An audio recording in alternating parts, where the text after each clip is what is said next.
Hello, I'm Durk Dehner, and we are here today with our present artist in residence, who is Marcel.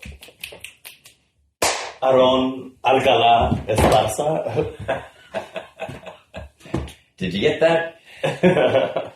So, hi. Hi. And so here we are at the completing week of your 3-month siesta here. Very much a siesta. It's been amazing. And so I'm going to just dig in and ask you some things. And so you're from Los Angeles area. I'm from Santa Ana. Okay. So I grew up in Orange County. And before you were at the beginning of the 3 months, where were you residing? I was in New York. Okay. And I was planning my move back to LA. Uh-huh. And it was serendipitous that I got this residency. So this was sort of a perfect sync. Yeah. So perfect. The best transition period I could have ever asked for. Especially because I got to make work during this transition time. And you, I was noticing that you just dug in immediately upon arriving. And so I wanted to just ask you a little bit about the work that you've created here. Mm-hmm. How is it in line with what you have done before? Was it was it a continuation? Was it more like an offspring of it? Yeah, so maybe 7 years ago, I was living in LA, and that's when I started beginning performing. And through performance, I started writing, and then through writing, I started making illustrations of my writings. So then I was making oil pastels for a couple of years of these smiley and sad faces, which were characters that I wanted to create in order to have a defined practice where I could look at drawings and paintings and see that it's inherently my work. So up until now, I was doing oil pastel drawings. And then only in the summer was I dabbling in ink drawings. And during that time, I actually knew I was coming to the Tom of Finland Foundation. So I liked the idea of making small, compact black and white pieces. Mm-hmm. And then during my time here, started using gouache and oil painting, and then leading into actually painting the face, which is something that I had never done before. I think it was an insecurity, but being here, I was kind of I let go of that insecurity. You did? Yeah. So you gave yourself that freedom. Yeah, so the portrait of Lucy, the portrait of Emily, and the portrait of Mia is a new step and comfort in the figure. Uh-huh. So where you actually detailed. Yeah, where I can detail and then also bring in the animations and bring in these drawings. Uh-huh. And through that, mixing of ideas, I'll make me work. So I didn't know your work before you arrived, even though you were, in fact, rather well known in Los Angeles. Yeah. And that you had a following here. And so this happy face that seems to be evident in so much of your work, what can you speak about that? Yeah, so I'm not sure if you heard about Mustache Mondays back in the days in LA. It was a club, a queer Latinx club. Uh-huh. And I used to do performances there as a clown. Was that downtown? Yeah, it was at La Cita. Yes, I know this, yeah. So I used to go and perform as a clown to mixes that I would make and spit out monologues and do sort of improvisational performance art. Yes. And through that and through researching the clown, I got really obsessed with the idea of comedy and tragedy. And I loved that the smiley and the sad face before and now through the internet is still just the common idea. And it's very simple. And that's why I really like it. Uh-huh. The simplicity of a line drawing, being able to describe emotion. Yes. And I was observing the public at your reception the other night, and how reaffirming it was for them to view your work, and that it brought a happy face to people who were looking at your happy faces. Yeah, and that's what's so exciting about making work is that you can create certain kinds of work that obviously create a certain type of emotion. With the drawings and paintings, I definitely want people to be excited about it. And even if it's like a sad drawing, there's comedy to it. Uh-huh. And what about, I don't know if your previous work had included overt sexuality, or was this a new territory for you, or what? Not a new territory, no. So a couple of years ago, I was making like way more graphic stuff. Uh-huh. And then at some point I wanted to see if I could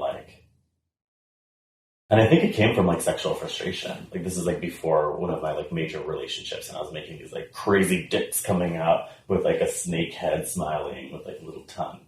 And then during my relationship, I started like trying to mix it up a bit because I didn't want all of my work to be completely graphic. I wanted to have mixes of some work is graphic, some work has like references to like indigenous costumes, or like mask figures wearing dresses. Uh-huh. But in my sculptural work, the figure is devoid. So there's like references to like, because I make sculptural work too, and there's some pieces that are like a tutu, but that's made for your penis to fit inside. Uh-huh. So like nods to graphic sexuality, but not literal. Got it. Yeah. And so the oil, that was sort of a new area? Yeah. So you ventured into this and you did multiple paintings of individuals that you knew. Mm-hmm. Mm-hmm. I wanted to, luckily I had outside to paint, which is perfect for oil painting. And I wanted to create portraits of people that I find that need to be displayed in painting, in the history of painting. Mm-hmm. So like queer Latinx figures or my trans family. That's what I worked on while I was here. How do you identify? Do you identify as... It honestly depends on my mood. Uh-huh. They is fine. He is fine. She is fine. Uh-huh. I'm not worried because I exist how I exist. If people see it a certain way, whatever, it doesn't bother me. It's cool. Yeah, I'm like, what? Or my name, Marcel. Yes, so it's sort of perfect, huh? Yeah, I mean, I got really lucky with my name because it is kind of gender neutral. Yeah. And I'm named after the mime. Marcel. Oh, really? Yeah. Was that the intent? Or did that just happen? Yeah, no, my mom was just like, I'm naming you after the mime. And there you did mime. And then I started doing miming. Yeah. Which is crazy because my dad is like, they're both from Mexico. Uh-huh. So my dad is Jose de Jesus and my mom is Rosa Maria, which are complete, like, typical names in Mexico. Yes. Yeah. So, in regards to your time here at the Tom House, what were some of the high points for you as far as things that you'll walk away with and sort of will be stuck in your memory banks as far as association? Yeah, I mean, the community aspect of it, getting to meet you, or like getting to know you more because I've met you in the past. I mean, your stories blow my mind. Rick Castro's photography. I've known of Miser before, but just getting to see all of his photographs. Mm-hmm. And just like the archive. I'm not even like close to even like seeing anything or... I noticed that there's so much more. You got very busy very fast. Yeah, I was like, yeah, and so it was really like as soon as you got in the door, which was interesting in that you just jumped right in. Yeah, I was excited to just have space. I mean, for the last couple of months of kind of being like in and out of like a home because I moved from New York. So this was the first time that I was able to just sit down and rest and be with my thoughts. Yes. But I'm moving to LA, so I'm going to be coming back. So what is this the next sequence of the story that's going on? Where are you going and what are you doing? Well, I'm working on a 6-foot painting right now, a commission. So I'm focusing on oil painting and kind of mixing the figures with my drawings, which will be a new route for me. And that's probably going to take me a month because it's pretty large. It's like 6 by 7 feet. And then... Do you have a studio for that now? I You've do. already moved into a new studio? Yeah, well, I'm going to move into that either this week or next week. Got it. But I have a studio now. I have an apartment in West Adams. You were getting also an offer from one of the galleries from downtown. I was. Yes. I need to meet with her. Yeah. So yeah, just new paintings, new works, and finishing my screenplay that I'm consistently... So you're still writing? I wrote it. I'm on my 4th draft. And I'm waiting for it to be sexy AF. I finished the 3rd draft here, and now I'm working on the 4th draft. Got it. And so, in regards to where do you see over the next year of your life? What do you have a vision? I don't know. I honestly think project to project. The screenplay has me hoping for it to get produced, and I'm also working on a play that's called Payasa, which is about a group of clowns that work for an agency, and they all have different skills. Like one is a singer, one is a musician, one is a sex worker, and one of the most elite of the clowns is an opera singer. And it's about the youngest clown who's a bit dirty. He's a Contra August clown who strives to become the opera singer clown. So this is your screenplay? That's not my screenplay.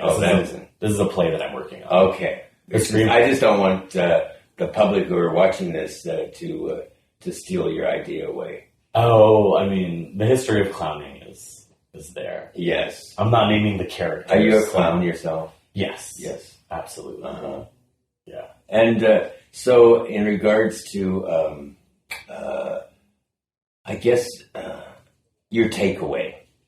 What is your takeaway from being here for the 3 months?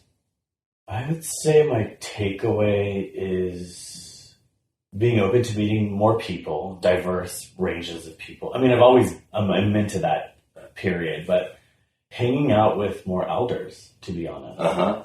Because I don't think when I'm in New York or when I'm in LA, I don't know that many queer elders. And that's super important to me. They're worth hanging out with? They're the best. So listen to that. They're the best. Who are viewing this that are older than... How old are you? I'm going to turn 30 in April. Okay, so 40 and above. Yeah. Yeah. So me being 70. Yeah.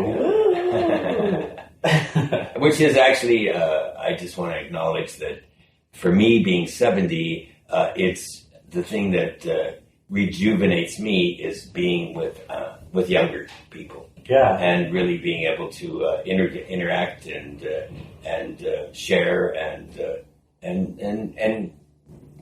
also advise when that's appropriate and needed and wanted. Yeah, I mean, I grow up so much with artists from the 80s or from the 70s or from the past who've passed away. And then there's people like you that I get that sort of connection to that time and to that era, and artists there's just such a long list. It's not even. So another question that I want to ask you is that in regards to if you are describing, and this is our own self promotion for it, but really, and then I'm going to ask you for a negative on it, is that what do you think this house provides for yourself, but also for the community that your friends that come here, and that what is it? Can you tangibly say what it is? So many things, but most importantly for me, it's a historical link to the past history of queer culture. I was born in 1990. You purchased the house in the 70s. Yeah. It's a link. And recently I've been wanting to associate myself with historic importance for my culture. And this is like a cultural institute for people like me. Got it. And as far as the program, our artist in residency program, we're pretty not lenient, but we're pretty open to allowing the artists to really sort of do their thing. We try to open up as much avenues for you as possible, and also we do require that you do some type of presentation, which I guess you've been a working artist prior to coming here, and so you've been selling your work and in and out. Yeah, you know how it is. And so the thing is that you did rather well at your reception the other night, in that you sold 6 or 7 pieces apparently. Yeah, and so that must make you and more to come. Yes, and more to come, since this exhibition is going to be up for a couple of weeks. Yeah. And